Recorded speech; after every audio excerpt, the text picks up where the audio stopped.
Hello, welcome back.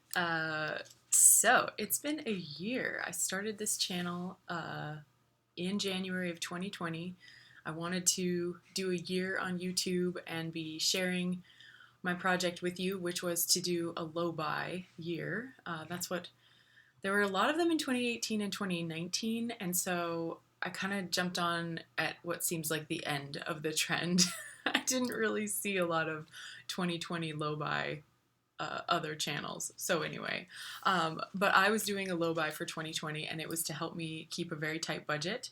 I work at a grocery store and have an extremely modest income, and that was helping me to pay off as much of my student loans as fast as I possibly could this year.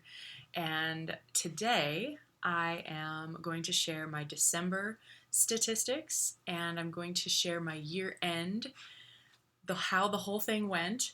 Um, and I'm actually going to wrap it up. I only promised 1 year, and part of that was I only promised myself 1 year. I have a few subscribers, and I am very appreciative of all of you. And I wasn't expecting to get famous, for goodness sake. I was not even expecting 10 followers. So thank you to all of you who have expressed any interest at all. In the coming year, I'm going to do monthly, uh, end of the month sort of recaps of my financial progress. So the story isn't over. I'm not done yet. The story isn't over, but I have found that a lot of weeks I don't really know what to talk about because of the purpose of the channel, and I also it takes a little bit of time. The production value is obviously not what takes the time. Trust me, we all see we all see the production value here. But it just takes some time, and this coming year, one of my goals is, instead of making so many YouTube videos, I want to really focus down on writing, which is something that I've always cared about and I enjoy. And I have a blog that's been defunct all year long because when I have some time, um, I haven't had the right energy to write because I know it gets time consuming, and I just have like not done it this year because of YouTube and letting letting other things take up some of my personal time. And so in the coming year, I really do want to more intentionally focus on writing. And my goal is to write at least once a month on that blog. I probably will write personally and be outlining and working on things a lot more often, but it takes a lot of work to write and then to craft something that you're ready to share with the world. So my goal is to share something on that blog once a month, um, and to just reignite my love for that. Um, I've enjoyed doing YouTube, but it has taken up some time and some mental energy. Um, and you've seen a few videos through the year where I'm like, it's 1 minute long because I promised myself I would make a video. And I would just prefer to give better content, um, even if that means less often. So in the future, you'll see once a month updates on my financial progress. And if it's appropriate at those times, or if I really feel like I have something to share, um, I'll still do that. I'll still do that. So, anyway, thank you for joining me for this year. Now, and speaking of production value, this empty bedroom behind me uh, is it's at the house where I rent another room down the hall. But I will eventually get to move into this one, and I really am looking forward to that. But it will take a little bit of time, and the landlords want to do some other work in here. I think they want to paint, they want to change the flooring. Um, so, status update. Last night, I was told to stay in my room because they're very worried about the virus, as we should be careful. And I don't interact with my landlords daily, so they're not like part of my germ bubble. um, so I stayed in my room for about 5-10 minutes, and they were coming back and forth. And there's a pile of flooring outside the door of this room now. So there's movement on that project. And so in a while, maybe a couple months, I don't know, sometime in the spring, I will get to move into this room, and it will get really exciting. So just a tiny status update on that. You've seen me sitting in this empty room several times. Um, it will eventually be a livable space, and I suppose eventually even videos will be in here with it a little nicer. um, and also, just for kicks, I noticed when I posted my last video that I'd been wearing this twice in a row, so I decided, why not? Just go for it. And here we are, 3 in a row, with my pink cardigan thing that I never even wear outside the house. I don't really like it that much, but it's just the right thing to wear around the house. So it's December's, like, thing. Anyway, let's get into the statistics. I am really excited to share all of this. How do we just dive into it? So we're doing December itself, and then I'll share the whole year's totals and things like that. And in December, I did a couple of questionable things. And part of that was, well, it was entirely motivated. It was entirely motivated by taking advantage of this time period where there's been zero interest on student loans. Because that's amazing. It's been so amazing to watch the actual balance of my loan, the principal, take a huge hit in these now 9 months with zero interest. And it turns out that it was just extended by the incoming administration. They will extend it through January as well. So there's 1 more month for sure where there's going to be no interest on the student loans. But I wanted to take as much advantage of that as possible and to put any resource I could scrape together onto that principal when I know I'm really hitting just the principal. So questionable thing number 1 that I did, and this isn't so questionable, but at my job, I have accumulated a certain amount of vacation time, and I used 16 hours, so 2 working days of my vacation time, and I had those used in my second paycheck in December. I wanted those added onto it. And I have around a week of vacation time still accumulated because I do hope in 2021 to live a little, to take a break, to go somewhere. My family is talking about trying to get together if it's appropriate to do so, if it's okay to do so, because an aunt of mine died last year, and we couldn't. Well, she died this year, and we couldn't gather for a funeral. So we're talking about figuring out a way to get together in 2021, and I want to do that if we manage to pull it off. And my 20th high school reunion was also delayed, and I would love to have a weekend or a long weekend if they, my classmates who've been planning it, definitely talked about just delaying it for a year. And if I could go to that, I think that would be really fun. I had a good experience in high school overall, and I would really love to see some of those people, and I would really love to see my hometown. So I still have some vacation time for those hopeful things in 2021, but I used 2 days of vacation hours to maximize what this paycheck would have available to me to pay while there's zero interest on my student loans. Some people might call that questionable. To me, it's a use of time that I'm free to use, and I just think of it as I'm going to use some of that time now, and the closer I get to out of debt, the more likely it is that there will be vacations in my life at all. So I used some of my vacation time even though I did not travel or even take a break from work. The other thing I did that was questionable, and many people will probably be like, oh my gosh, why did you do that? And I am a little nervous about this decision. I had money in a savings account that was my 3 months expenses emergency fund. And I basically drained it down to a 1 month emergency fund. So I still have some emergency money, but I don't have 3 months of expenses emergency. I have 1 month emergency. And I would hope that right now, I mean, that's a risk. So I decided to take that risk and have only 1 month's expenses set aside so that those 2 months of expenses would be available to hit this student loan while there's no interest. And I counted that. So, and then as far as how that plays out in the December numbers, I counted that savings, and obviously I counted the vacation hours in my income. To me, when I set something aside in savings, generally that money is then invisible to me. And so by taking it from savings and putting it into my usable pot of money each month, I considered that income because otherwise I wasn't going to touch it. So I counted that in my income, which drove down, unfortunately, it drove down my overall percentage of income used, but the size of the payment that I was able to make in December was very respectable.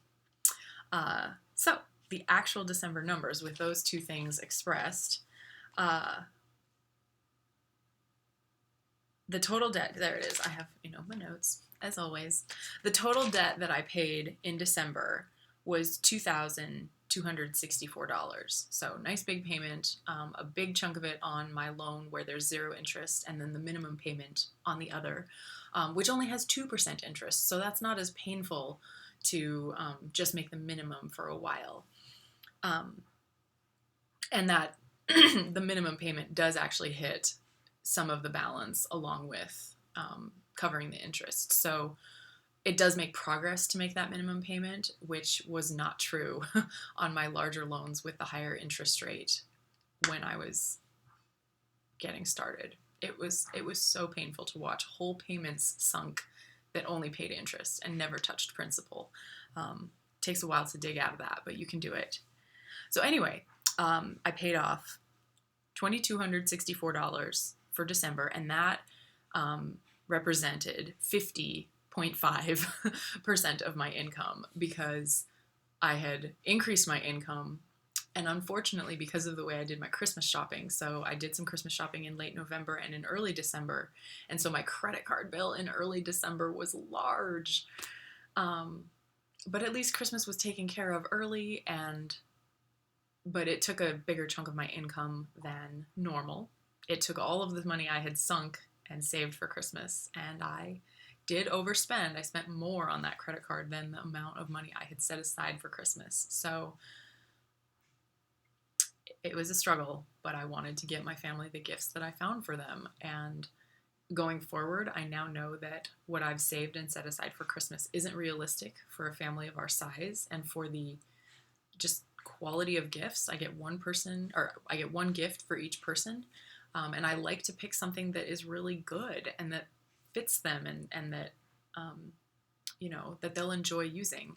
So I overspent on Christmas, and that did hit my December capacity to pay more on the loan. But by using savings and vacation hours, I was able to make a good payment, but it didn't represent a very high amount of my monthly income. So $2,264 on loans, and it was 50.5% of my income in December. Which is all right, but I think it was actually my worst percentage month of the year. So, finishing with a fizzle, percentage-wise, but it was a good payment. Then I was doing a 5K challenge. So when the initial announcement about 0 interest for 6 months came, I thought, wow, it would be amazing if I could pay $10,000 off in 6 months. And I managed to do that. And in the meantime, they extended it for 3 more months. And so I called it my Can't Stop, Won't Stop 5K challenge to cover those 3 months at the end of the year. And again, I managed to do it. And let's see. The amount I was able to pay on just the loan with the interest, the 0 interest situation, was $7,199. And I'm really happy about that. I think, I forgot to calculate how much of it was my earned wages and how much of it was associated with a bonus that we all got at my job in November. My November payment was fantastic, but a good amount of it was, I know that I used $2,000 of that bonus on my loan, and so if I just take away $2,000, then $5,199 was my own wages, without the unexpected bonus. So I actually managed. Woo! I managed my 5K challenge, and then there was um, the wonderful gift of a bonus as well that got to go on to that. So I blew that challenge out of the water, and I'm very happy about that. So December was all right. Made a good, respectable payment. I only used 50% of my income. But I guess compared to like the savings or the debt payment habits of most people, that's still respectable, but it's not my goal. Dang it, it's not my goal, but it is what it is. I did my best. And then for that 10K challenge for the first 6 months of no interest and the 5K challenge of the 3 additional months, I'm very happy about what happened with those. And I'll talk about the 10K again when I do annual stats, which is where we should probably get going. What happened in 2020? I mean, that's kind of a big question. What happened in 2020 for me financially? Let's just look at something manageable. I have a list here of the percentages of my net income, the payment I made on my smaller loan, the payment I made on my big loan that had the interest, I want to use the word forgiven, but the interest not applied for 9 months, and then a tally of totals. Anyway, it's tiny. Give you a... Anyway, let's interpret this. 2020, stats time. My worst month, percentage-wise, now we're talking percent first, but my worst month of income percentage was December, where I used 50.5% of my net income. The best month percentage-wise was way back in February, and in February I used 76.6% of my net income. So that's kind of fun. However, what I noticed in tracking this and then looking at my actual payments was that the percent of net income, it's a good goal because it holds my focus through the month, thinking about, okay, if I spend any money elsewhere, it lowers that percentage that's going to go on to debt. So I'm going to keep that as a mental focus. But my income varied a lot during the year. A few things would happen. Like, I mean, I sold a vehicle, which was one time off, of course. But hazard pay during the beginning of the pandemic and for several months really increased my income. And then I got a bonus, of course. And I have had, I think almost every month, I've had some kind of side gig, whether that's cleaning or dog sitting. And once the pandemic hit, I was doing a lot more for pets and not any face-to-face interaction with homeowners. But I almost always had some kind of side gig as well each month. And so my income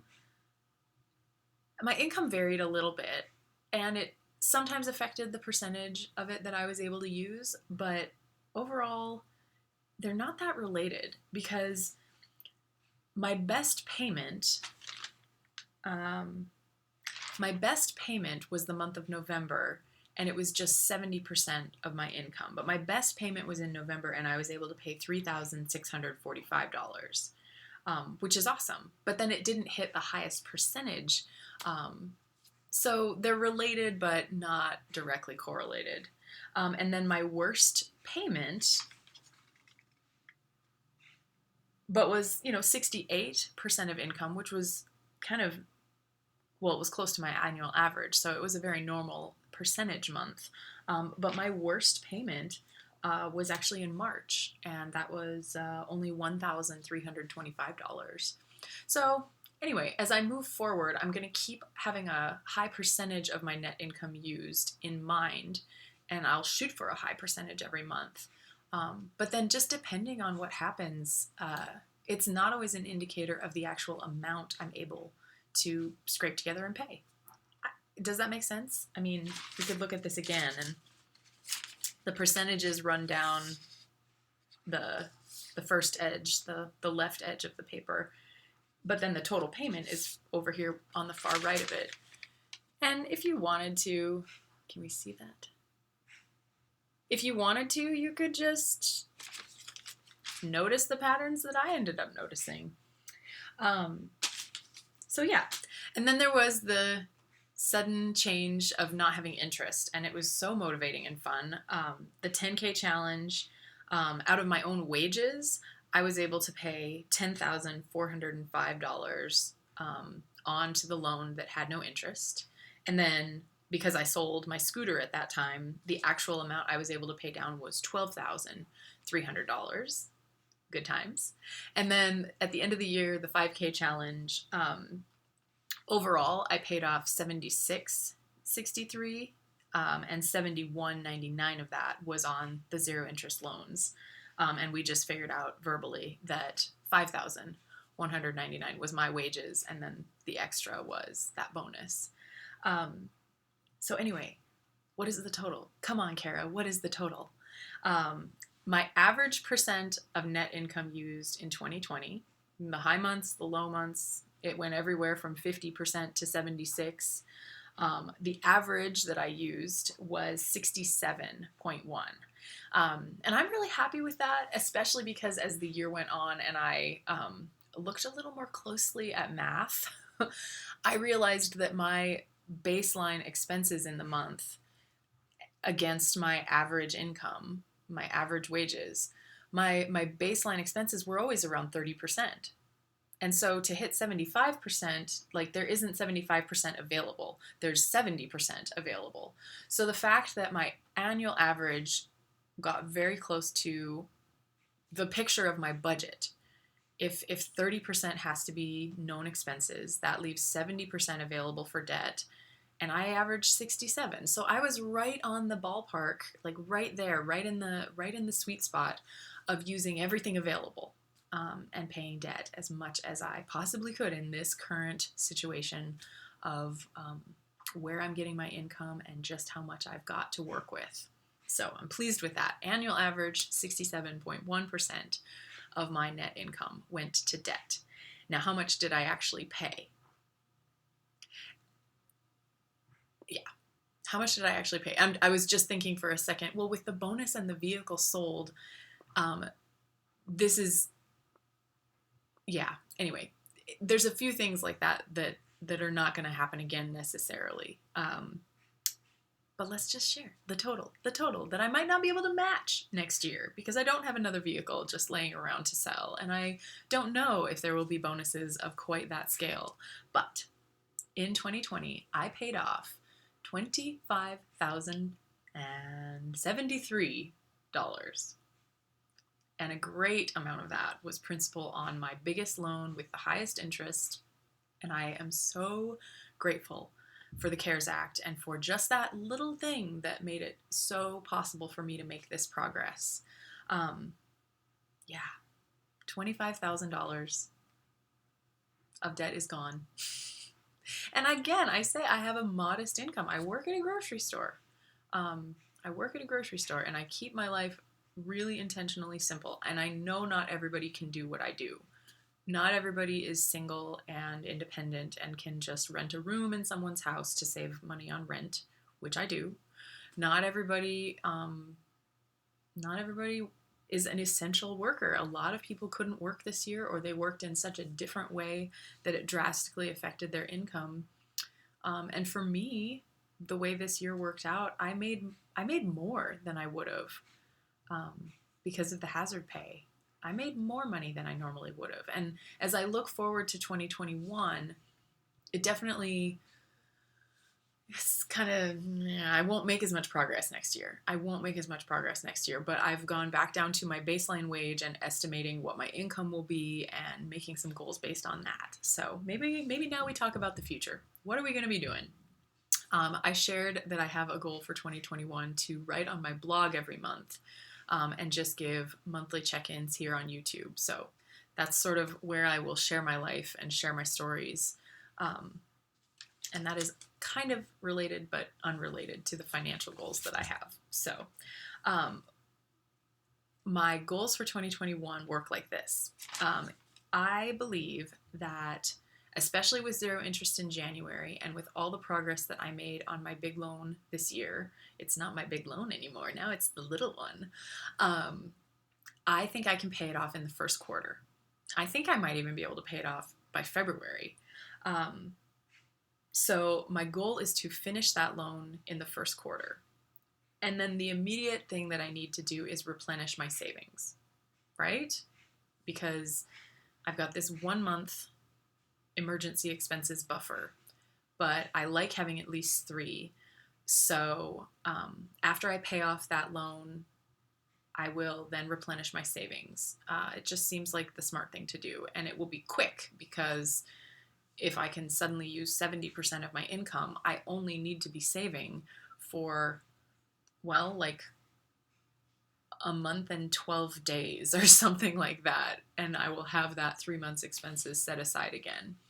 And in those months that might last until the end of May, in those months I'm making the minimum payment on my what is now the larger loan, but it has only a 2% interest rate.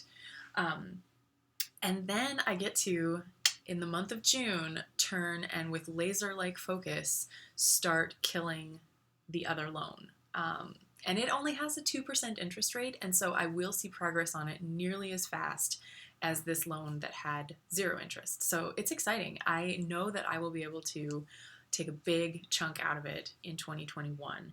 And when I looked at how that would work out, where for 5 months I can only be making the minimum payment, and then I will turn to it and aggressively use everything that I have, I made a goal that I want to pay off $12,000 of that loan. And it just sounds like so little compared to $25,000. But it is realistically how I will grind my way through 2021. And if I pay off $12,000, then that means everything went to plan, and that's amazing. Not everything always goes to plan, and I can adapt, and I will share that story at the end of each month if that is what starts happening. But the other thing that could happen is it could get better, right? I've been at my job now for 2 full years and then some, and I know that in the next week or 2 before the end of the year, I'll have a review, and there's no promise, but it seems possible that there could be a raise, and that would be lovely. And that would change the calculation, of course. But it's not something that I'm sitting there holding on to and counting on, because I know actually that I'm, in my position, I'm actually ahead of the pay and raises schedule that my position usually has. When I came in, I wouldn't take their opening pay. I said I need more than that, and they did. So from the very beginning, I've been ahead of where my wages should be. And so I don't know if I will necessarily have a raise in the coming year, but it could happen, and it would be lovely, and of course I would take it. I do not plan to ask for it, though. So those are the goals. 2021, I'm going to write monthly. I'm going to pay off my loan that's held by Navient by the first quarter. Then I'm going to replenish my savings, and that should, at the longest, take until the end of May.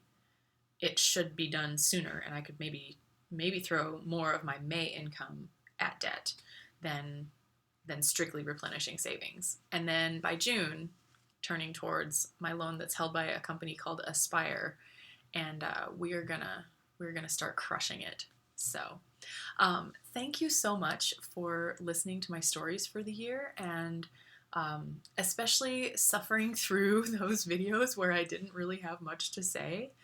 And this is how the year went. I do not know if I will make a final video, because I kind of did both of my year-end topics today. I planned on doing the annual stats next week, but I just wanted to share it all now. I don't know if I'll make a final video.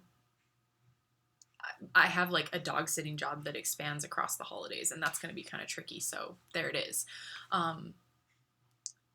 So this could be goodbye. This could be goodbye until the very end of January, and I will tell you what happened as the year starts. But thank you for being along with me, and I hope you're well. And I hope that if anything comes from this channel, I hope it is that if you have a big problem in your life, And maybe it's financial, maybe it's something else. I hope that my story is that even with modest resources, you can look around and assess what you have and what you have control over, and you can do something. You can start a little somewhere, and it will add up and it will make a difference.